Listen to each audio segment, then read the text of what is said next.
Hello! Alam nyo, habang binabasa ko ang mabuting balita sa araw na ito, para akong nagbabasa ng kwento ng isang superhero. Bakit kanyo? Halika, pagkwentuhan natin dito sa Landas ng Pag-asa. Magandang araw, ako muli si Adrian Bondok.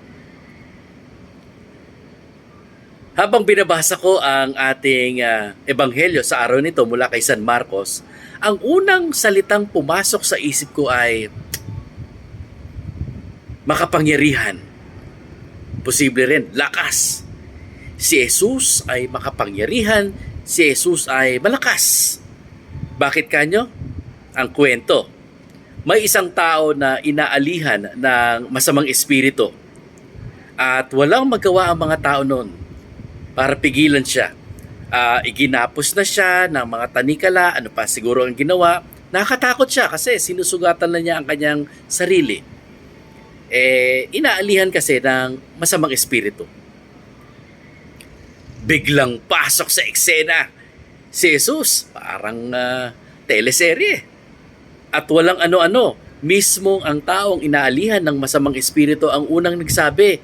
Winika niya, Jesus, anak ng Diyos. Aba, kilala si Jesus. At ang sinabi ay, ano ang pakialam mo sa amin? Ano ang gagawin mo sa amin? At nakipag-usap si Jesus sa kanila. Tila ba takot ang taong inaalihan ng masamang espiritu? Natawa ako. Bigla ba namang sabing, alang-alang sa Diyos, huwag mo kaming saktan, huwag mo kaming pahirapan. Ganyan marahil ang kapangyarihan ni Jesus, ang lakas ni Jesus, na kahit ang demonyo, ang masamang espiritu ay natatakot sa kanya.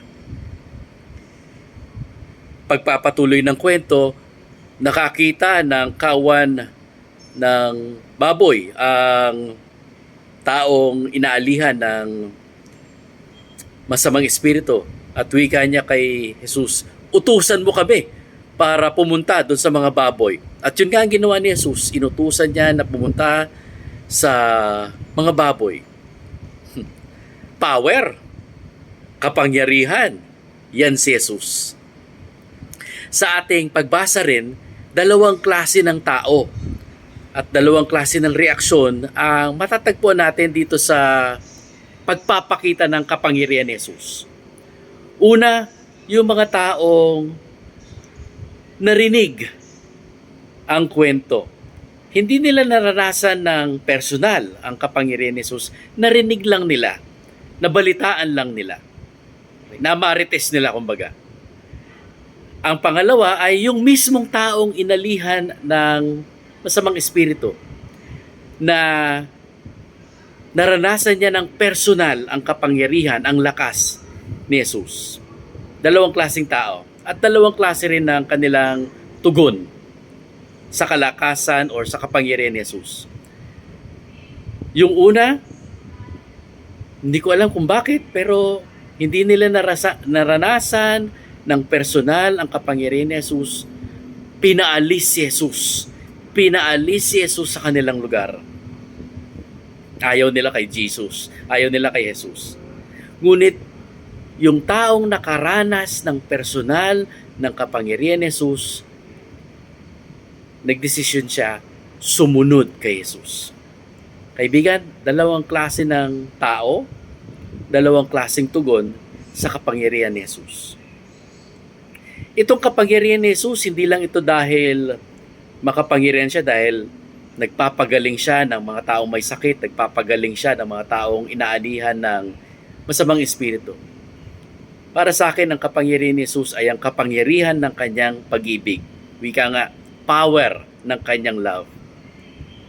Kaibigan, sa pagninilay mo, pagninilay natin sa araw na ito, isipin mo nga, sa papaanong paraan mo naranasan or nararanasan ang kapangyarihan ni Jesus sa iyong buhay.